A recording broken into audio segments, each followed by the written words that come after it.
যতটুকু আনন্দ দেওয়া যায় পথ শিশুদেরকে ততটুকুই দেওয়ার চেষ্টা করছি। বিজয়ের অনেক শুভেচ্ছা।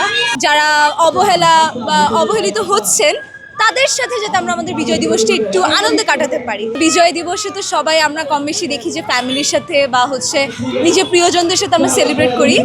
তবে আজকের আমাদের এই উদ্যোগটা পুরোটা একটু ভিন্ন। আমরা মূলত এআইবি থেকে এসেছি, এআইবি আর্টস ক্লাবকে আমরা রিপ্রেজেন্ট করছি। আমাদের উদ্যোগটা ছিল যে আমরা যাতে পথ শিশু কিংবা যারা কিনা আছেন, যারা অবহেলা বা অবহেলিত হচ্ছেন তাদের সাথে যাতে আমরা আমাদের বিজয় দিবসটা একটু আনন্দে কাটাতে পারি। সো আপনারা এখানে দেখতে পাচ্ছেন যে এখানে কিন্তু স্ট্রিট চাইল্ড সবাই মোটামুটি। সো আমরা আসছি আমাদের এই দিনটাকে আরও খুব বেশি স্পেশাল করতে, কারণ পথ শিশুদের সাথে যখন আমরা টাইমটা স্পেন্ড করি জিনিসটা না খুব সুন্দর হয়। আমরা এখানে একটা উদ্যোগ নিয়েছি যে আমরা তাদেরকে ফ্রিতে ফেস পেইন্ট করে দিচ্ছি বাংলাদেশের পতাকা বা বিজয় দিবসটাকে যেভাবে আসলে আনন্দ উচ্ছ্বাসে পালন করা যায় আমরা জিনিসটাকে ওইভাবে পালন করছি। অ্যান্ড আপনি যদি দেখেন অনেক বড় একটা সিরিয়াল হয়ে গেছে, বাচ্চারা খুব খুশি, তারা আমাদের সাথে খুব সুন্দর করে টাইম স্পেন্ড করছে, আমাদের কাছে এসে তারা ফেস আর্ট করছে। সো এই জিনিসটা আমাদের কাছে অনেক বড় একটা পাওয়া, অনেক বড় একটা চাও, কারণ আমরা তাদের সাথে একটা ভালো মোমেন্ট শেয়ার করতে পারছি। আর মূলত আর্টস যেহেতু আমাদের একটা এই রিলেটেড কাজ, সো আমরা চাচ্ছিলাম আমাদের ক্লাবের সাথে কোলাব করে যাতে সুন্দর কিছু করতে পারি। বিজয় দিবসটা হচ্ছে আমরা সবাইকে নিয়ে যেহেতু উদযাপন করি, সবসময় তো পরিবারকে নিয়ে করাই হয়, কিন্তু পথ শিশু কারা যাদের কেউ নেই, তো এই উদ্যোগটা তো আমাদেরই নিতে হবে। আমরা যারা নিউ জেনারেশনে আছি তাদেরকে নিয়েই তো এই নতুন উদ্যোগটা নিতে হয়। সো এটা ভেবেই আমাদের ইউনিভার্সিটি থেকে, আমাদের ক্লাব থেকে আমাদের এই উদ্যোগটা নেওয়া।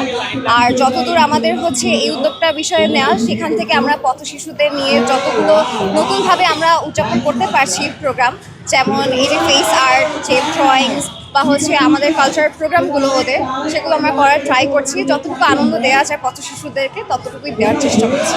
ক্লাব থেকে এই উদ্যোগ মাঝে মধ্যেই নেওয়া হয় এবং আমরা ট্রাই করি যে যতটুকু তাদেরকে এইটুকু দিক দিয়ে আগানো যায় বা উদ্যোগ নেওয়া যায় ততটুকু আমরা চেষ্টা করি। আমরা তো মূলত এআইবি আর্ট ক্লাব থেকে এখানে আসছি।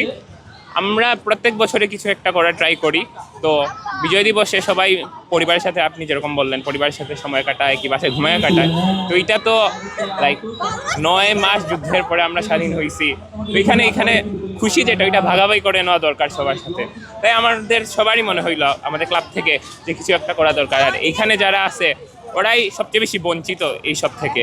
তো আমরা যতক্ষণ সম্ভব আমাদের সীমিত আর কি আয়োজন যা করা সম্ভব তাতেই আমরা ওদের পাশে এসে আর কি ওদের সাথে একটু খুশি ভাগাভাগি করে নেওয়ার চেষ্টা করতেছি। এইটাই ছিল আমাদের, আর কিছু না। প্রথমেই জানাই বিজয়ের অনেক শুভেচ্ছা। আমরা মূলত ফ্যামিলির সাথে টাইম কাটাই এই টাইমটাতে, বিজয় দিবসের এই শুভেচ্ছাতে। কিন্তু আমরা এখন যেহেতু একটু ফ্রি টাইম পাইছি, তো আমরা চাচ্ছিলাম যে আমরা সবার সাথেই টাইম কাটাই। যেমন আমাদের কিছু শিশু আছে যেগুলো সচরাচর ওইরকমভাবে পায় না, সুযোগ পায় না যে সবার সাথে মিশতে কিংবা একটা ভালো পরিবেশে করতে। তো আমরা চাচ্ছিলাম আমাদের যে আনন্দটা আছে আমরা সেটা সবার সাথে ভাগ করি। যেমন আমরা এখানে আমাদের ক্লাবের পক্ষ থেকে, এআইবি আর্টস ক্লাবের পক্ষ থেকে আমরা ফেস পেইন্টিং করছি। তারপর আমাদের আরও কিছু অ্যাক্টিভিটিস আছে, ওগুলো আমরা নেক্সটে করব। ওভারঅল আমরা চাচ্ছিলাম যে আমাদের এই উৎসবটা, আমাদের যে আনন্দটা আমরা সবার সাথে ভাগ করে নিই। সত্যি কথা বলতে আমি অনেক দিন পর এত সুন্দর একটা পরিবেশ পেলাম, কারণ আমি সচরাচর একদম বদ্ধ ঘরের মধ্যে থাকি, কিন্তু এখানে এসে যে এত ভালো লাগছে। আর সবার সাথে কথা বলে, সবার সাথে মিশে, বাচ্চাদের সাথে বিশেষ করে কথা বলে একদম বাচ্চা স্বভাবের মতো হয়ে গেছি।